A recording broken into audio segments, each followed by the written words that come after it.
ওই আম্মা, আজকে আমাকে নেমন্তন্ন করে কি রান্না করেছো?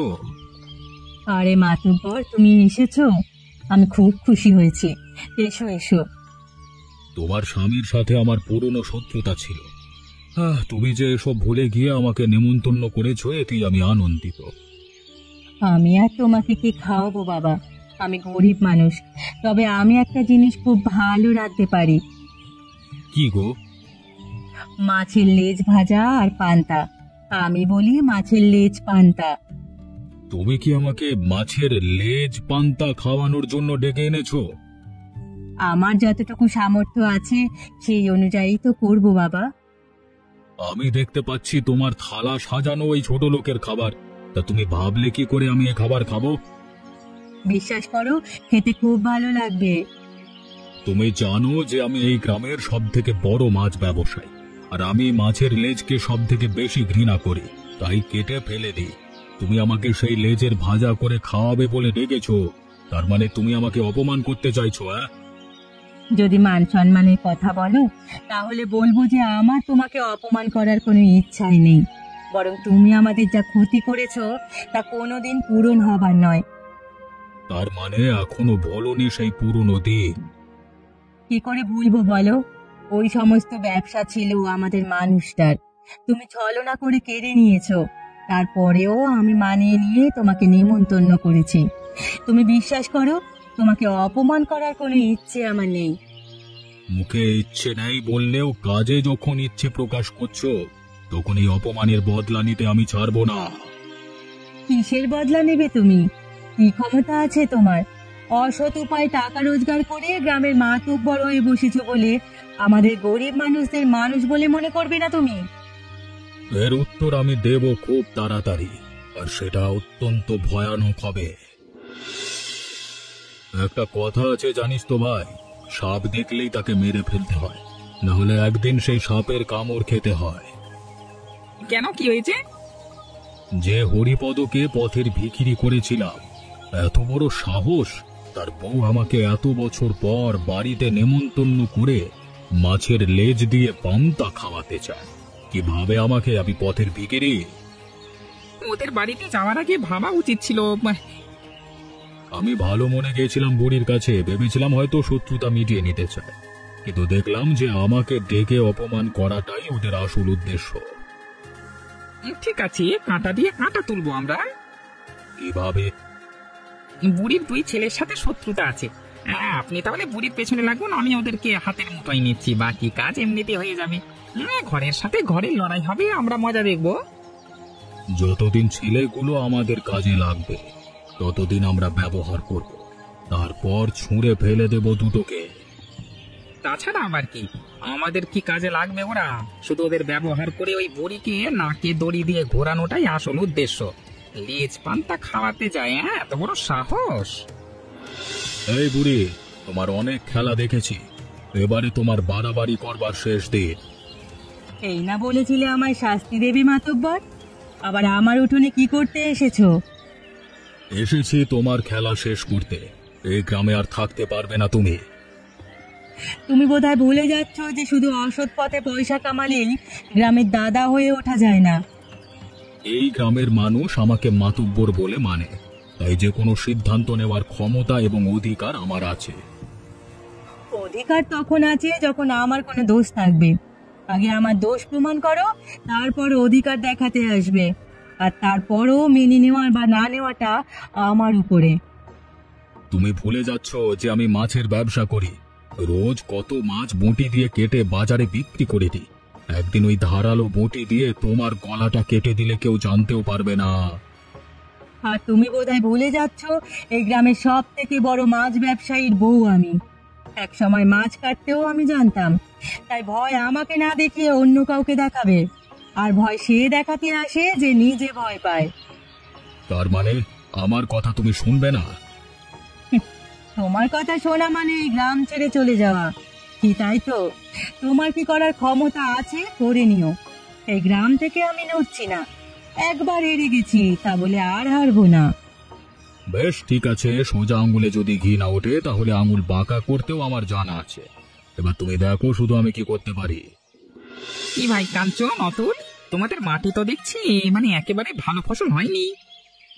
আরে মানিক দা যে, তা কি মনে করে নিজের গ্রাম ছেড়ে আজকে এই দুঃখীদের গ্রামে? অনেকদিন ভাবলাম তোমাদের সাথে দেখা হয় না, তাই দেখা করতে এলাম। কি আর দেখা করবে বলো, অবস্থা খুব একটা ভালো যাচ্ছে না। সে তো দেখতেই পাচ্ছি, সকাল থেকে খেটে খেটে তো চোখ মুখ একেবারে কালো হয়ে গেছে। এদিকে মাঠে তো ফসল কিছুই নেই, পেট চলছে কি করে? তুমি জিজ্ঞেস করলে তাই বলছি, চলছে না গো, চলছে না। ঘরের বউ আছে, ছোট ভাইটাকে নিয়ে কোনো রকমে দিন কাটাচ্ছি, একেবারে না খেয়েই আছি বলতে পারো। খবর আমি পেয়েছিলাম তোমাদের গ্রামের অবস্থা খারাপ এবার গরমে, তাই তোমাদের জন্য একটা ভালো উপায় নিয়ে এসেছি। কি উপায়? দেখো, তবু তুমি পর হয়ে এত দূরে আমাদের জন্য ভাবতে এসেছো, আর ওই গ্রামে আমার নিজের মা থাকে, সে কোনোদিন খোঁজ নিতেই এলো না। সেই জন্যই তো এসেছি তোমার কাছে। আসলে নাজিম নিয়ে আমাকে পাঠিয়েছে তোমাদের দুজনকে ওর মাছের আড়তে কাজ দেবে বলে মোটা মাইনের। অথচ তোমার মা চায় না যে তোমাদের একটা ভালো কাজ হোক। আবার শুধু তাই নয়, আর মিয়া ভাইয়ের মানে মাছের ব্যবসাটাও বন্ধ করে দিতে চাইছে চুগলিবাজি করে। এখন নিজে ভেবে দেখো, নিজেদের পেট চালাবে না বোকা মায়ের পেছনে হাওয়া দেবে? হ্যাঁ, তোকে বলেছিলাম না অতুল, মা সব সময় এরকম বোকামি কিছু না কিছু একটা করে। এই জন্যই তো মায়ের কাছে থাকি না, এত দূরে চলে এসেছি। দেখো, আমার বেশিক্ষণ দাঁড়ানোর সময় নেই। আমাকে তাড়াতাড়ি বলো কি করবে তোমরা, সেই অনুযায়ী ফিরে গিয়ে আমাকে ব্যবসা করতে হবে। নাজিম ভাইকে বলে দাও যে আমরা কাজে যোগদান করতে চাই। যা বলছো ভেবে বলছো তো? এরপর কিন্তু তোমার মায়ের সাথে তোমাদের ঝামেলা হতে পারে। যার সাথে ঝামেলা হোক, আমরা ভয় পাই না। মা হয়ে ছেলেদের মুখে খাবার তুলে দিতে পারেন আবার বড় বড় কথা। নাজিম ভাই যা বলবে আমরা তাই শুনবো, এখন থেকে উনি আমাদের মালিক। ঠিক আছে, তোমরা নিশ্চিন্তে থাকো, তোমাদের বড় লোক হওয়া এখন থেকে আর কেউ আটকাতে পারবে না।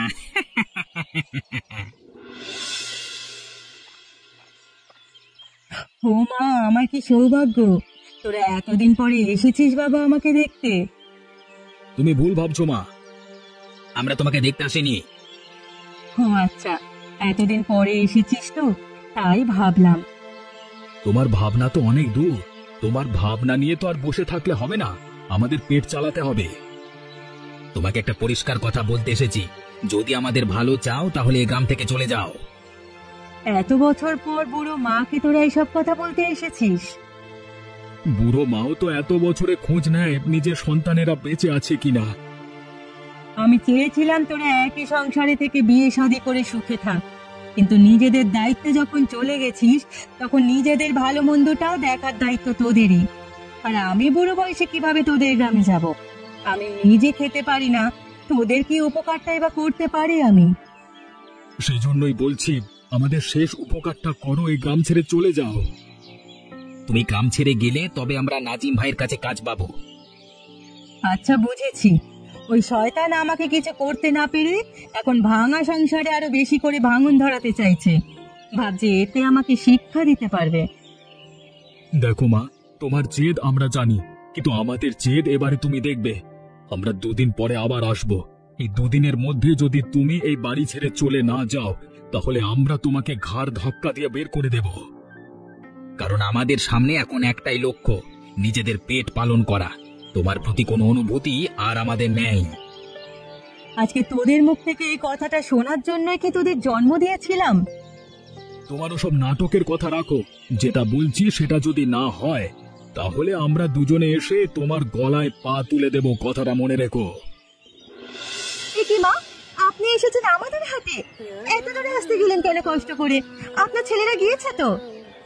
সেজন্যই তো বেশি করে আসতে হলো বৌমা। মানে কিছু হয়েছে?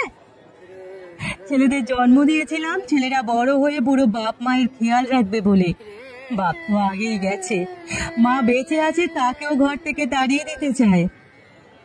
আপনার কি ঘর থেকে তাড়িয়ে দিতে চায় মানে কি বলছেন? অবাক হওয়ার কিছু নেই বৌমা, আমার ছেলেরা এরকমই কুলাঙ্গার। প্রথমত তোমার শ্বশুর মশাইয়ের দেখে যাওয়া সত্যতার পর তাদের পছন্দ নয়, তাই আমার ঘর ছেড়ে এখানে এই গ্রামে এসে থেকেছে, আর বড় ছেলে তোমাকে বিয়ে করেছে।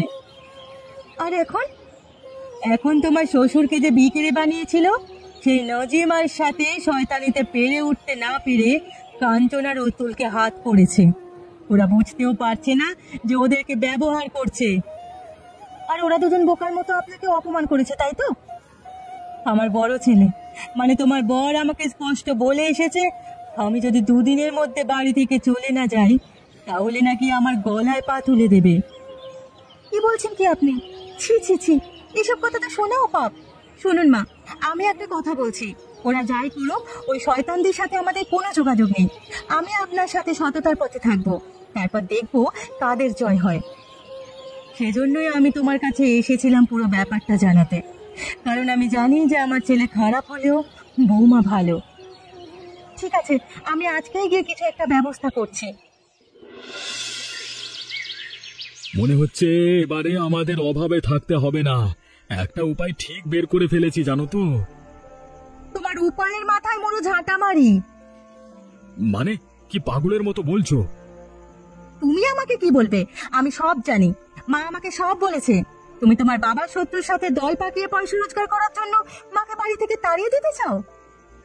দেখো, আমাকে বেশি জ্ঞান দিতে এসো না। তোমাকে যে ভালো করে খাইয়ে দাইয়ে রাখছি এটাই তোমার জন্য অনেক। তুমি কি মনে করো আমি ভিখারি যে দুমুঠো ভিক্ষা দিয়ে আমাকে কিনে দিতে পারবে? অতই যখন দিমাগ তখন বেরিয়ে যাও আমার বাড়ি থেকে, যাও। যেটা বলছো সেটা ভেবে বলছো তো? হ্যাঁ রে হ্যাঁ, মেয়ে ছেলে, তোরা সব মেয়েগুলি শয়তান। থাক তোরা এই অবস্থায় না খেতে পে, আমরা আমাদেরটা বুঝে নেব। এখন যা, দূর হয় বাড়ি থেকে, যা। নিজের বউকে অন্ধকারে রাস্তায় বার করে দেওয়ার আগেও তুমি ভাবছো না। ভাবছি না আর ভাববো না, চল পট। নাজিম ভাই, পরিস্থিতি গম্ভীর হতে চলেছে। গম্ভীর আবার কি? আমি মাকে তাড়িয়ে দিতে চেয়েছিলাম, তাই বউ আমার ঘর ছেড়ে চলে এসেছে। আরে শোনো শোনো, ওসব ওদের কথা বাদ দাও, ওরা ওরকমই, ঠিক আছে? পায়ের কাছে সবসময় নড়নড় করতে থাকে। একটা গেছে তো চিন্তা কি, আর একটা আসবে। কিন্তু ভাবো, তোমার কাজ চলে গেলে কি আর কাজ পাবে? দাদা, আমার কি মনে হয় আমাদের ছেড়ে যারা চলে গেছে তাদের কথা ভাববার থেকে কাজের কথাটা ভাবা বেশি জরুরি। নাজিম ভাই ঠিক কথাই বলেছে। এই তো ছোট ভাই বুঝতে পেরেছে, তোমার উন্নতি হবে অতুল। আমার মনে হচ্ছে মেয়েগুলো কিছু একটা ষড়যন্ত্র করতে পারে, তাই আমাদের ছেলেদের একটা দল পাকিয়ে থাকা উচিত। যার সিদ্ধান্ত হবে সব এক জায়গায় হবে এবং পরিকল্পনা অনুযায়ী কাজ হবে। হ্যাঁ ঠিক আছে, তাই হোক। এখন থেকে আমরা একটা দল, আর আমাদের উদ্দেশ্য হচ্ছে শুধু তোমার এই বুড়িমাকে গ্রাম থেকে তাড়ানো নয়, সমস্ত মহিলা সমাজকে পায়ের নিচে রাখা, নাহলে কোনোদিন আমাদের উন্নতি সম্ভব নয়। নাজিম ভাই আমাদের দলপতি, ভাইজান যা বলবে আমরা তাই শুনে চলবো। তুমি শুধু আদেশ দেবে, আমরা কাজ করব। কি বৌমা, তুমি এই অবস্থায় এখানে কেন? কি হয়েছে তোমার? যা হবার ছিল তাই হয়েছে মা। আমার কুলাঙ্গা ছেলে নিশ্চয়ই তোমার সাথে কিছু করেছে। আমি ওকে সত্যি কথাটা বলতে গিয়েছিলাম, ভেবেছিলাম একটু মনুষ্যত্ব ওর মধ্যে এখনো হয়তো বেঁচে আছে, কিন্তু দেখলাম একেবারে নিচের পর্যায়ে পৌঁছে গিয়েছে। রাতের বেলায় আমাকে মারতে মারতে ঘর থেকে বার করে দিয়েছে। কি বললে? এত বড় সাহস! হ্যাঁ, আমি কোনোদিন ভাবতে পারিনি যে এমনটাও করতে পারে। আমরা অনেক কিছুই ভাবতে পারি না বৌমা, তবে চিন্তা করো না, একদিন তোমার কপালে সুখ ফিরে আসবে। ওই নাজিম শয়তানটার পতন হলেই ওরা নিজেদের ভুল বুঝতে পারবে, আর তার জন্য নাজিমকে শাস্তি দিতে হবে। আর সেটা আমরা তখনই পারবো যখন আমরা একসাথে থাকবো, কারণ ওরা ছেলেরা একটা দল পাকিয়েছে, আর ওদের দলের পান্ডা হচ্ছে ওই শয়তান। আর ওরাও চেনে না এই ললিতা বুড়িকে। ওদের কবরে পেরেক পোতার জন্য আমরা দুজনেই যথেষ্ট। ঠিক বলেছেন, আমি আর কান্নাকাটি করব না। এখন থেকে আমরা মা মেয়ে লড়াই করব, সত্যির জন্য লড়াই করব। আর আমাদের বড়লোক হওয়াটাও একটা উপায় ভাবতে হবে, তবে আমরা নজিবের মুখোমুখি দাঁড়াতে পারবো। তুমি ভাবনা চিন্তা করো, যেটা ভাববে তুমি সেটাই করব। এখন এসো তুমি আমার বাড়িতে বৌমা, তুমি প্রথমবার এসেছো, ঘরের ভিতরে এসো।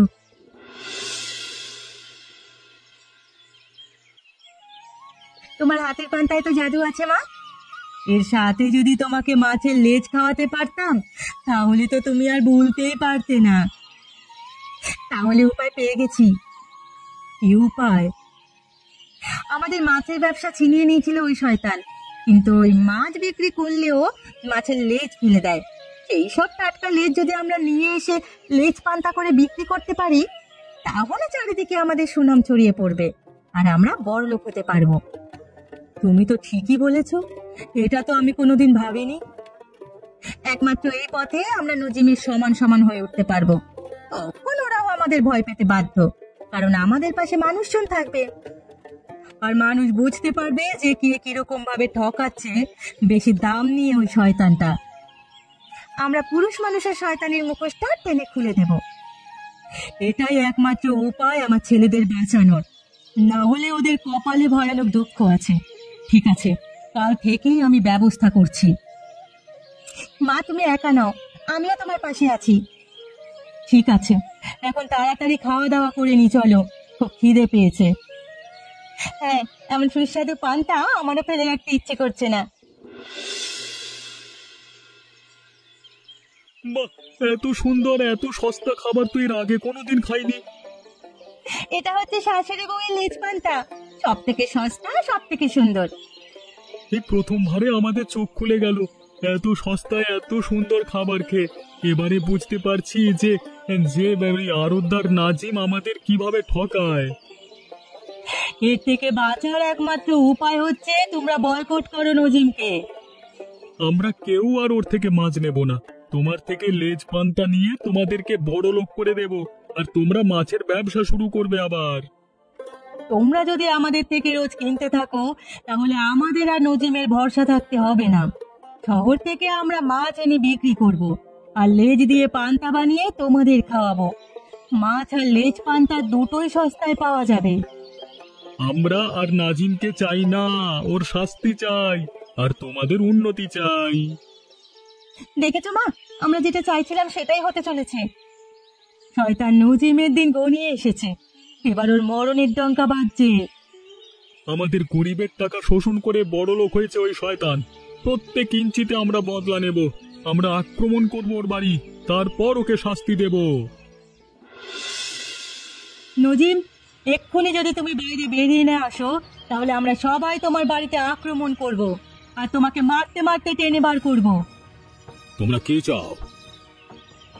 আমাদেরকে পচা মাছ খাইয়ে বেশি টাকা রোজগার করেছো তুমি এতদিন, এর বিচার চাই। আমাদের সব টাকা ফেরত দিতে হবে এক্ষুনি, না হলে তোমাকে এখানেই শেষ করে দেব। আমি তোমাদের কাছে হাত জোর করে ক্ষমা চাইছি, ভুল হয়ে গেছে আমার। এতদিন নিজের পয়সা আর ক্ষমতার জোরে সবাইকে বোকা বানিয়েছো, মেয়েদের অসম্মান করেছো। এবার দেখো তোমার কি হয়। এখন আর চোখের জলে চিড়ে ভিজবে না। এই মুহূর্তে সিদ্ধান্ত জানাতে হবে তোমার। তুমি যদি তোমার সিদ্ধান্ত না জানাও, তাহলে আমরা আমাদের সিদ্ধান্ত জানাবো। আমাকে তোমরা ক্ষমা করে দাও, আমি এসবের মধ্যে ছিলাম না। একেই বলে চোরের সাক্ষী বাটপার। শাস্তি হলে দুজনেরই হবে, দুজনেই সমান। আমি আমি আমি তোমাদের সবার কাছে ক্ষমা চেয়ে নিচ্ছি। আমার যা শুধু ধন সম্পত্তি আছে সব তোমরা ভাগ করে নাও, কিন্তু আমাদের প্রাণে বাঁচিয়ে দাও। তাহলে তোমাদের এই মুহূর্তে এই গ্রাম ছেড়ে চলে যেতে হবে, আর কোনোদিন এখানে ফিরে আসবে না। যাওয়ার সময় নিজেদের সব অপরাধ স্বীকার করে যাবে। অহংকারের বশে আমি সম্মানীয় হরিপদ বাবুর মাছের ব্যবসাকে অধিকার করেছিলাম, তোমাদের সংসারে বিভেদ সৃষ্টি করেছিলাম ছেলেদের ভুল বুঝিয়ে। আমাকে ক্ষমা করে দাও তোমরা। আমরা দুজন মিলে চলে যাচ্ছি। আমাকেও মেরো না প্রাণে, আমিও বাড়ি ছেড়ে চলে যাচ্ছি, আর কোনোদিন আসবো না তোমাদের কাছে। আর তোমাদের দেখতে চাই না, এই মুহূর্তে চলে যাও। আমরা এসেছি তোমাদের কাছে, বড় দেরি হয়ে গেল, তবে নিজেদের ভুল বুঝতে পেরেছি, আর কোনোদিন আমরা এমন ভুল করব না। ক্ষমা করে দাও আমাদের। আমি মা হিসেবে ক্ষমা করতে পারি তোকে, তবে তুই নিজের বউয়ের ওপর যে অত্যাচার করেছিস সেটা কোনোদিন ক্ষমার যোগ্য নয়। বৌদি, ছোট ভাইয়ের কথা শোনো। জীবনে সবার অপরাধ তো ক্ষমা করে দেওয়া যায় একটিবার হলেও। এই শেষবারের মতো তুমি আমাকে ক্ষমা করে দাও। আমরা জানতাম তোমরা নিজেদের ভুল বুঝতে পারবে, আর ঠিক এই দিনটার অপেক্ষায় করছিলাম আমরা। তোমরা আসবে বলে আজকে আমরা ঘরোয়া বিশেষ মাছের লেজ আর পান্তা বানিয়েছি। তাড়াতাড়ি খেতে এসো, বসো। আমি সিদ্ধান্ত নিয়ে ফেলেছি। কি সিদ্ধান্ত? আমরা দুজনে মিলে বাবার ওই পুরনো মাছের ব্যবসাটা, যেটা নাজিম আর মানিক ফেলে গেল, সেটাই ভালো করে করব। মা আর নীলিমা করবে মাছের লেজ আর পান্তার ব্যবসা। এভাবেই চলবে, আর আমরা সৎ পথে সুখে পয়সা কামিয়ে জীবন কাটাতে পারবো। এই উন্নতির বুদ্ধিটা যে দিনের শেষে তোর মাথায় ঢুকেছে, এতেই আমি খুশি। বাবা যেখানেই থাকুক, ছেলেদের এই উন্নতি দেখে নিশ্চয়ই খুশি হবেন। অনেক কষ্ট গেছে সারা জীবন, তবে শেষ জীবনে এটুকু সুখ কপালে এসেছে, এটাই অনেক। এটাই হচ্ছে আসল কথা। আর আমরা পুরনো বাড়িতে ফিরে যাব না, এখানেই সবাই একসাথে থাকবো। আরে তল্লাতে যত গ্রাম আছে, এই গ্রাম ছাড়িয়ে শহরে চলে যাবে আমাদের ব্যবসার নাম। আমরা গোটা একটা পরিবার হয়ে মিলেমিশে থাকবো। আর কারোর কোনোদিন ক্ষতি করবো না গো।